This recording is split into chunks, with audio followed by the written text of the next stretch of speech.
अनेक शब्दों के लिए एक शब्द। भाषा को अति संक्षेप बनाने के लिए, मतलब भाषा को छोटा बनाने के लिए, जब हम किसी वाक्यांश के लिए, जब हम किसी पूरे वाक्य के लिए उसके स्थान पर एक उचित शब्द का प्रयोग करते हैं तो वह एक शब्द कहलाता है। हम पूरी बात नहीं कहते, हम एक शब्द कह देते हैं तो समझ आ जाता है। जैसे जो कहा ना जा सके, क्या कहेंगे? अकथनीय। एक शब्द हो गया। जिसका ईश्वर में विश्वास ना हो, जो ईश्वर को मानता ही ना हो, आस्तिक।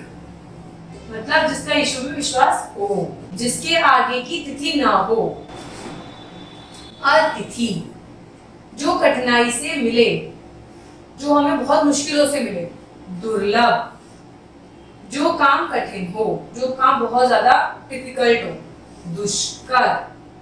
जो आपके सामने हो, प्रत्यक्ष। जहां जाने में कठिनाई हो, दुर्गम। दुर्लभ और दुर्गम। दूरी को सोचने वाला, दूरदर्शी। मतलब दूर की, जो आगे तक की सोचे, उसे बेटा क्या कहेंगे? दूरदर्शी। जो कभी बूढ़ा ना हो, उसे बुढ़ापा ही ना आए, उसे कहेंगे अजर। पर बुढ़ापा तो सबको आता है। जिसकी कोई उपमा ना हो, अनुपम। जिसका कोई शत्रु ना हो, अजात शत्रु। जिसका कोई भी एनिमी ना हो, कोई किसी को बुरा ही नहीं लगता हो। उपकार को मानने वाला, कि जिसके लिए हमने कुछ किया और उसको माने समझे, कृतज्ञ। उपकार को ना मानने वाला, कृतघ्न। आकाश को चूमने वाला, जो आकाश तक पहुंच जाए, गगनचुंबी। जो देखने योग्य हो, दर्शनीय। कम खर्च करने वाला, मितव्ययी। जो कम खर्चा करता हो।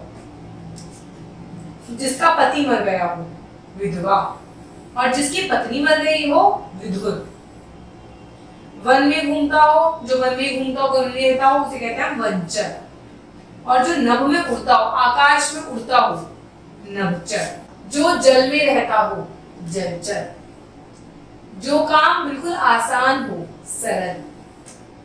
जिसका वर्णन ना हो सके, जिसे हम पूरा इलैबोरेट करके ना बता सके, अवर्णनीय। ऊपर कहा गया, उपयुक्त। जो हम कहते हैं ना, ऊपर कहा गया, ऊपर लिखा गया, तो उसको कहते हैं उपयुक्त। जिसे रोका ना जा सके, अद्रुमीय। जिसके पास कुछ भी ना हो, अकिंचन। भूमि की जांच पड़ताल करने वाला, जो जमीन होती है उसकी जांच पड़ताल देखने वाले वाला, भू सर्वेक्षक। कम बोलने वाला, जो कम बोलता हो, मितभाषी। मौके का लाभ उठाने वाला, अवसरवादी। जिसको पता है कि मौका है, अब मैं इस मौके पे इस काम को कर सकता हूँ, तो उसका लाभ उठा सकता है वो, उसको कहेंगे अवसरवादी। 15 दिन में एक बार आने वाला पत्र, जो 15 दिन में एक बार हमारे पास पत्र आता है, उसका नाम पाक्षिक पत्र। हमारे साथ जो भी काम करता है उसे बोलते हैं हम सहकर्मी। किसी की याद में बनाई गई इमारत, स्मारक। जैसे कुतुब मीनार याद में बनाई गई ना अपनी रानी के, तो उनको कहते हैं स्मारक। परदेश में रहने वाला, प्रवासी। जो विदेश में रहता हो।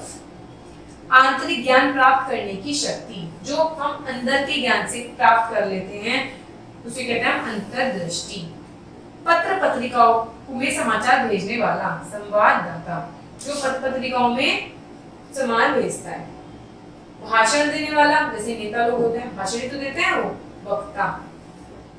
प्रतिदिन होने वाला, जो काम रोज होता हो, दैनिक। मन को मोहने वाला, मनमोहक। नीति को जानने वाला, जिसे पता है कि ये काम किस तरीके से होगा, नीतिज्ञ। जिसमें धैर्य ना हो, जिसमें सब्र ना हो, अधीर। उच्च कुल वाला, जिसका कुल ऊंचा हो, कुलीन। जो दिखाई ना दे, अदृश्य। और पहले लिखा था जो दिखाई दे वो दृश्य। दूसरों के दोष देखने वाला, छिंद्रान्वेषी। जिसको सिर्फ दूसरे की कमियां ही कमियां दिखती रहती हैं। श्रद्धा रखने वाला, श्रद्धालु। जिस भूमि पर कुछ ना उगे, उसर भूमि, बंजर भूमि भी कह सकते हैं। जो एक साथ पढ़ता हो, सहपाठी। आपके बहुत सारे फ्रेंड्स होंगे जो आपकी क्लास में पढ़ते हैं, तो आप उन्हें क्या बोलोगे? सहपाठी। जो अपने दल समय समय पर बदलता हो, जो एक तरफ का ना हो, दल बदलू। जो मर्यादा के विरुद्ध हो, अमर्यादित। धर्म पर चलने वाला, धर्मज्ञ। सब लोगों को प्रिय लगने वाला, जो सबको पसंद हो, लोकप्रिय। हर काम में लगा रहने वाला, व्यस्त। देखने के योग्य, जो देखने लायक हो, दर्शनीय। जो स्त्री वीर हो, मतलब जो बहुत ज्यादा स्ट्रॉन्ग हो, वीरांगना। गुप्त रखने के लायक जो हो, गोपनीय, जिसको छुपा के रखा जा सके। जो भाग्य पर भरोसा रखता हो, भाग्यवादी। जो सबसे ऊंचा हो, सर्वोच्च। दोपहर से पहले का समय, जो दोपहर जब हमारे 2-3 बजते हैं उससे पहले का जो टाइम होता है, सुबह से रात, पूर्वान्ह। जिसका दिवाला निकल गया हो, जिसका सब कुछ टूट गया हो, दिवालिया। विदेश में देश में वस्तु आना, हमारे बाहर से हमारे देश में वस्तु आती है तो उसे आयात कहते हैं। जिस स्थान पर कोई ना हो, निर्जन।